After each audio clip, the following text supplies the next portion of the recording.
And then for Nepal, we'll get a look here. You can see probably the 11 you'd have expected. The 4 players missing out from the 15. That's Mohammad Arif Sheikh, Arjun Saud, the reserve keeper batter. Anil Kumar Shah maybe is the one that is a little bit unlucky, and we'll have to wait to see the left arm medium fast of Rijan Dakal, whose cutters actually could have been quite effective on this surface. But for Monty Desai, he's gone really with the tried and the trusted. And the big story, I suppose, from an ODI perspective, is the return of Sandeep Lamichhane back available for action. He had a big impact, didn't he, coming in for the 2 games. Wasn't able to get into the USA for the first 2 matches, although the second one was washed out. And I thought the way he bowled against South Africa and Bangladesh was exceptional. And as expected, he's got a lot of experience under his belt. He's played a lot of cricket around the world. In terms of franchise cricket, he's made certainly, especially coming from Nepal, and to get that recognition worldwide, you have to be really good at what you do to get that sort of recognition and that sort of opportunity.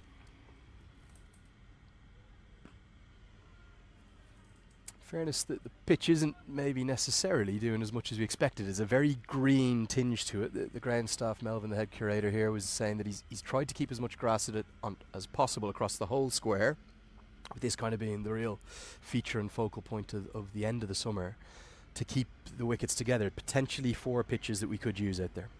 Yes, and as you mentioned, it is coming to the end of the summer. We are now about to enter into our fall season. So to be able to have cricket this late, and by the time the T20s finish following these ODIs, we're going to be well into October. But the weather, quite a few. Is this typical in Canada this time of the year? Absolutely not. We're typically starting to see trees changing color already, the leaves starting to fall off. This is when we go into our pumpkin and cinnamon spice season. Ah, there we are. Okay. I'm not a coffee man, but we'll have to see if we can get some kind of liquids delivered to us at some point. It's going to be hot today, talking about 31 degrees being the highs. And nice to see the fans already in there. They're pretty being kept quiet for the moment. There's no wickets yet for Nepal. This one pierces the infield now. Dipendra Singh Airi, the Tiger, hares after it, picks up quickly. One of the other big challenges here, Manali, he keeps it to a single. The outfield is not, it's not a bowling green, is it? It's quite undulated. It is. But that being said, I think once the dew set up or sets, I think we are going to start to see a little bit of quickening of this outfield as well. I think there's definitely going to be some home ground advantage when it comes to the Canadians playing on the surface. A lot of them play in the local league here. And funny enough, Nepal have chosen to have a bowl first. But there were some discussions in the Canadian camp that they would have loved to have a bat first, because they do know what the wickets are going to play like, despite the green tinge on there. Yeah, I think it made a lot of sense for Nepal to have a bowl first, though. This one's jagged back in. Height is probably going to be the issue this time. And Aaron Johnson is smiling and indicating there's an inside edge as well. There were 2 noises in play compared to the first shout that looked, well, very, very adjacent. I think this one looks like a fair decision. Again, we're on the wrong angle. Just have a few camera issues. So we are trying to work through the challenges. Probably the right decision here.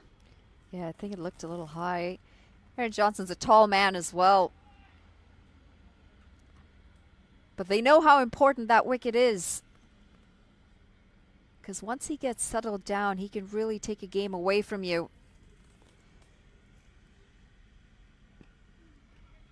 Yeah, and a few indications already after one that kind of ran along the ground that maybe this pitch is going to play a bit better than all of the pundits thought. End of the third, 7 for none.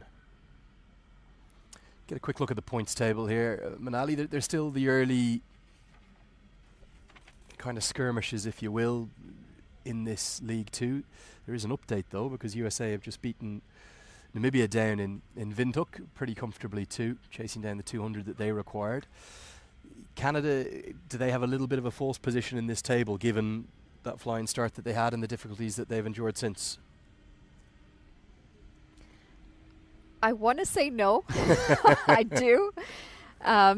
But I do also have some faith in this Canadian side. I think they can turn things around, regardless of how things went for them in the Netherlands. I do believe that they are a strong side and they can come out and show their worth.